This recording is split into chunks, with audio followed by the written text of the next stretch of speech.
അനീതിയുടെ ദീപശിഖയേന്തി ഇന്ന് കൃത്യം 10 മണിക്ക് അരാഷ്ട്രീയ പുൽമൈതാനത്ത് സ്വാശ്രയ വിദ്യാഭ്യാസ സ്ഥാപനങ്ങൾക്ക് പിന്തുണയേകി ദീപശിഖാ പ്രയാണം വന്നെത്തിച്ചേരുകയാണ്. ഈ ദീപശിഖാ പ്രയാണത്തിൽ നമ്മുടെ ദേശീയ സംസ്ഥാന നേതാക്കൾ, പ്രമുഖ സാംസ്കാരിക പ്രവർത്തകർ തുടങ്ങിയവർ പങ്കെടുക്കുകയാണ്.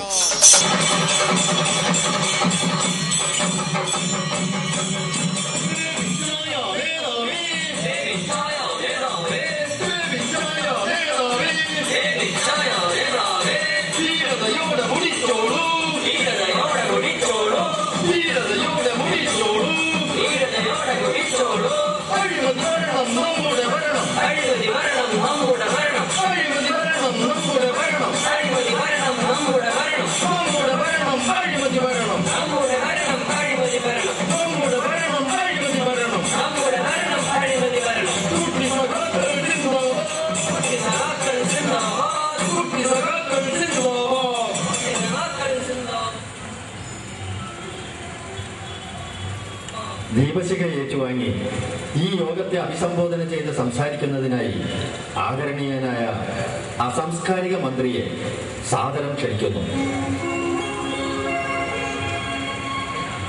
സ്വാശ്രയ സമരത്തിനെതിരെ പടനയിച്ച് രക്തസാക്ഷിത്വം വരിച്ച് ധീരസഖാക്കളുടെ രക്തസാക്ഷി മണ്ഡപത്തിന് മുന്നിൽ വെച്ച് സ്വാശ്രയ വിദ്യാഭ്യാസം എന്ന തീവട്ടിക്കൊള്ളയ്ക്ക് വെളിച്ചമേകാൻ പാർട്ടിയെ പ്രതിനിധീകരിച്ച് പള്ളിക്കും പട്ടക്കാർക്കും വേണ്ടി ഞാനിതാ ഈ ദീപശിഖേന്റെ മുന്നേ നടക്കുന്നു. സഖാക്കളെ, ഇതിലേ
വർഷങ്ങളായി വിദ്യാഭ്യാസ രംഗത്ത് വളരെ വിലപിടിച്ച സംഭാവനകൾ നൽകുന്ന ഒരു സ്ഥാപനമാണിതെന്ന് പ്രത്യേകം പറയേണ്ടതില്ലല്ലോ. വേണ്ട അച്ചോ, വിലപിടിച്ച സംഭാവനകളെ കുറിച്ച് ഈ നാട്ടുകാർക്ക് സകലർക്കും അറിയാം. കുഞ്ഞാട് എന്തെങ്കിലും പറഞ്ഞോ? ഇല്ലേ, ഇല്ല അച്ചോ. തുടക്കത്തിൽ 25,000 രൂപയായിരുന്നു ഫീസെങ്കിൽ ഇന്നത് 1.5 ലക്ഷം രൂപയായി ഞങ്ങൾ ഉയർത്തി. അങ്ങനെ പുരോഗതിയുടെ പാതയിൽ തന്നെയാണ് ഞങ്ങൾ. നിങ്ങൾക്കും വട്ടിപ്പലിശക്കാർക്കും പുരോഗതി ഉണ്ടായിരിക്കും, ഞങ്ങൾക്കില്ല. ഈ സ്ഥാപനം നടത്തുന്നത് നാട് നന്നാക്കാനല്ല. ഇനിയും നീ വാ തുറന്നാൽ നിന്നെ ഞാൻ സസ്പെൻഡ് ചെയ്ത് കളയും. അപ്പോൾ ഞാൻ പറഞ്ഞു വന്നത് കോളേജിലുണ്ടായ ഈ അക്രമത്തെ കുറിച്ചാണ്. ഇനി മേലിൽ ഒരു വിദ്യാർത്ഥി സംഘടനകളും ഈ കോളേജിൽ പ്രവർത്തിക്കാൻ പാടില്ല. അച്ചോ, അപ്പം തിന്ന പച്ചമുന്തിരിക്ക് മകന്റെ പല്ല് കുളിക്കില്ല എന്നാണ് ബൈബിളിൽ. ഇതിന് മറ്റുള്ളവർ എന്ത് പേടിച്ചു? ദൈവവചനത്തെ പിശാച് കൂട്ടുപിടിക്കുന്നു. കർത്താവേ, നീ കാക്കേണമേ. ആമേൻ. അല്ലച്ചോ, അക്രമം കാണിച്ചവരെ ശിക്ഷിക്കുന്നതല്ലേ അതിന്റെ നീതി? നീതി ഈ നാട്ടിൽ പണ്ടേ തകർന്നു കുഞ്ഞാടെ. നീയൊക്കെ പഠിക്കാനല്ലേ വരുന്നത്, സമരത്തിനല്ലല്ലോ. ഈ സമരം കാരണം ഈ കച്ചവടത്തിന്റെ നഷ്ടം എത്രയാണെന്ന് നിങ്ങൾക്കറിയുമോ?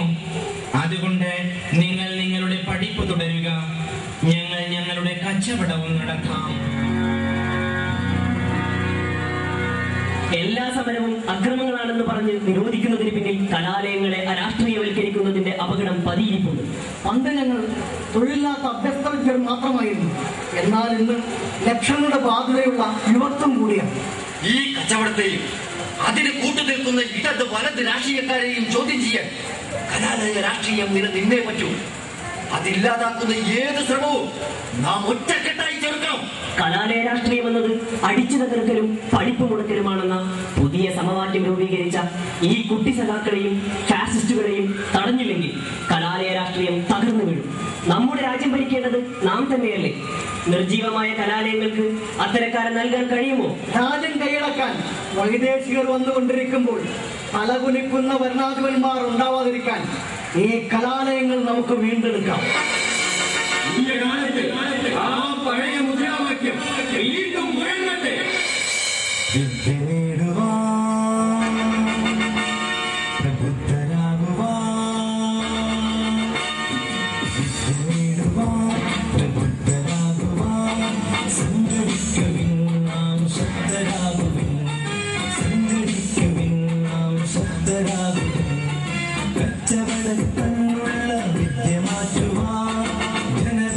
ചർച്ചകൾ മണ്ണിലുയർത്താം കലാലയ രാഷ്ട്രീയത്തിൻ ജീവവായു, കലാലയ രാഷ്ട്രീയത്തിൻ ജീവവായു.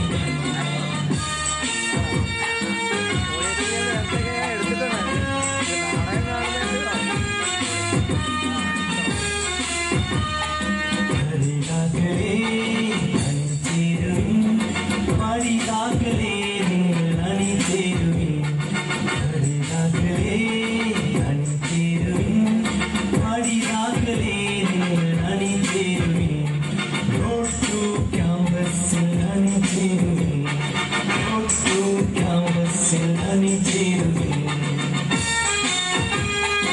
ഏകാധിപതികൾ കോട്ട തകർക്കാം, കലാലയ രാഷ്ട്രീയത്തിൻ ജീവവായു നൽകുവാൻ. റോഡ് ടു ക്യാമ്പസിൽ അണിചേരുവിൻ, റോഡ് ടു ക്യാമ്പസിൽ അണിചേരുവിൻ.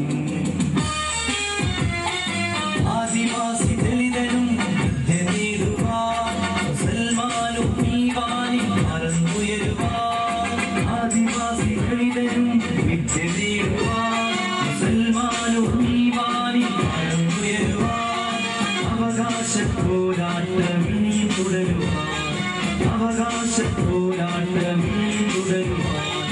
റോഡ് ടു ക്യാമ്പസിൽ അണിചേരുവിൻ, റോഡ് ടു ക്യാമ്പസിൽ അണിചേരുവിൻ, റോഡ് ടു ക്യാമ്പസിൽ അണിചേരുവിൻ, റോഡ് ടു ക്യാമ്പസിൽ അണിചേരുവിൻ.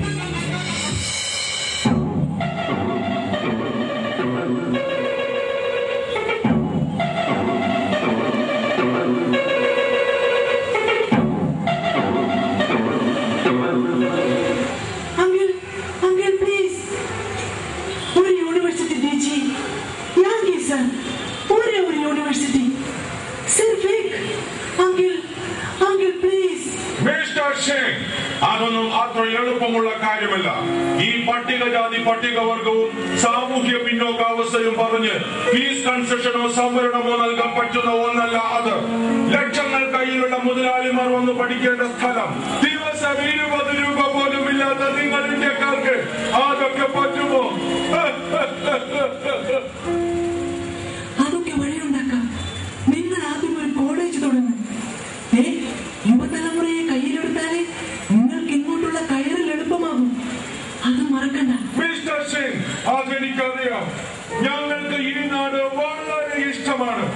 ഇവിടെ കയറിപ്പറ്റാൻ എന്ത് ചെയ്യാനും ഞങ്ങൾ തയ്യാറാണ്. പക്ഷെ ഇവിടുത്തെ ചില ആളുകളുണ്ടല്ലോ, അവന്മാർ ഞങ്ങളെ എതിർക്കുന്നു. അത് പ്രശ്നമാണ്. ഒരു പ്രശ്നവുമില്ല. എന്നെ പോലുള്ള മൂടുതാങ്ങികളെ നിങ്ങൾക്ക് കിട്ടിയത് വെള്ളക്കാരന്റെ വിദ്യാഭ്യാസം വഴിയാണ്. ആ വിദ്യാഭ്യാസമാണ് ചോദിക്കുന്നത്. ഞാൻ എത്ര കഷ്ടപ്പെട്ടാണ് ഇതൊക്കെ ചെയ്യുന്നതെന്ന് അറിയാമോ? അല്ലെങ്കിൽ എന്റെ വിഷമങ്ങൾ ആരറിയുന്നു? അപ്പോഴേക്കും കിടങ്ങിയോ? എന്താ ഇത്? മൂത്ത് നരച്ചിട്ടും കൊച്ചു കുട്ടികളെ പോലെ. നമുക്ക് വഴിയുണ്ടാക്കാം. വിഷമിക്കാതിരിക്കൂ. കോടിക്കണക്കിന് രൂപയും മറ്റും യൂറോപ്പിലെത്തിക്കാൻ നിങ്ങളൊക്കെ ഞങ്ങൾ വിദേശികൾക്ക് ചെയ്തു തന്ന സഹായം മറക്കാതൊക്കുമോ? അതാണ് നിങ്ങളുടെ വിദ്യാഭ്യാസത്തിന്റെ ഗുണം. പക്ഷേ അന്നും എതിർക്കാൻ ചിലരൊക്കെ ഉണ്ടായിരുന്നു. കൊന്നിട്ടും മടിക്കാത്തവർ അവന്മാരുടെ തലമുറ ഇന്നും കാണില്ലേ? അവന്മാർ പലരും ഇന്നും നമ്മുടെ ശമ്പളം പറ്റുന്നവരാ. ബാക്കിയുള്ളവർ ഇവിടുത്തെ മാട്ടിന്റെയും ചാക്കോയുടെയും ഒക്കെ കൂടെയല്ലേ. അവരെ വിട്ടേക്കൂ. നമുക്ക് യുവാക്കളെ കൈയെടുക്കണം. അവരാണ് മാറ്റത്തിന് മുന്നിൽ നിൽക്കുന്നത്.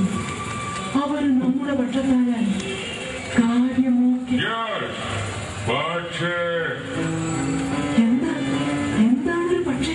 ഇങ്ങനെ ഒരു വിദേശ യൂണിവേഴ്സിറ്റി തുടങ്ങുമ്പോൾ ചില കാര്യങ്ങളൊക്കെയുണ്ട്. എന്താണെങ്കിലും പറഞ്ഞോളൂ. കുനിയാൻ പറഞ്ഞാൽ ഇടയാൻ തയ്യാറായി നിൽക്കുന്ന ഞാനുള്ളപ്പോൾ പിന്നെ എന്തിനു മടിക്കണം? ധൈര്യമായി പറഞ്ഞോളൂ. ഞങ്ങളുടെ പ്രശസ്തമായ യൂണിവേഴ്സിറ്റികളൊന്നും തുടക്കം തന്നെ കൊണ്ടുവരാൻ പറ്റില്ല. അടച്ചുപൂട്ടാൻ നിൽക്കുന്ന ഏതെങ്കിലും ഉണ്ടോ എന്ന് നോക്കട്ടെ. മതി, എന്തെങ്കിലും മതി. ഇന്ത്യൻ കുട്ടികൾക്ക് നിലവാരമുള്ള വിദേശ വിദ്യാഭ്യാസം കിട്ടുന്നതിനുള്ള അവസരമാണിത്. സ്വാശ്രയത്തിന് പറഞ്ഞ പോലൊരു വാദം എല്ലാവരും വീണു. ബാക്കി വഴിനിരത്ത് വെച്ചതാണ്. പിന്നെ ഇവിടത്തെ നിയമവും അധികാരവും ഒന്നും നടക്കില്ല. മനസ്സിലായോ? അവസാനമായി ഒരു കാര്യം കൂടി. ഇവിടത്തെ വിറകു വെട്ടിക്കും വെള്ളം കോഴിക്കും ആദിവാസിക്കും തുടങ്ങി നിങ്ങൾ പറയുന്ന പിന്നോക്കക്കാർക്ക് വേണ്ടിയുള്ളതല്ല ഇത്. പണം മുടക്കുന്നവർക്ക് പഠനം. ഇത് for the money, of the money, by the money കരാറാണ്. അതായത് 5 നയാ പൈസ കൂടുതലും കുറച്ചു കൊടുക്കില്ല. അതും സമ്മതിക്കാം. ഇതൊക്കെ ഇപ്പോഴേ പറഞ്ഞേക്കാം. തുടങ്ങിക്കഴിഞ്ഞ് സംവരണം സമരം എന്നൊക്കെ പറഞ്ഞു വാഴരുത്. ഇതൊക്കെ സമ്മതിച്ചാൽ മാത്രം വിദേശ യൂണിവേഴ്സിറ്റി സ്വപ്നം കണ്ടാൽ മതി. സമ്മതിച്ചിരിക്കുന്നു. ഈ 110 കോടി ജനങ്ങൾ അംഗീകരിച്ചു കഴിഞ്ഞു. അപ്പോൾ പോയി വരാം. വിദേശയാത്ര ഒരെണ്ണം വരുന്നുണ്ട്. അന്ന് കാണാം. ഒരു സുഖചികിത്സ വേണ്ടി വരും. You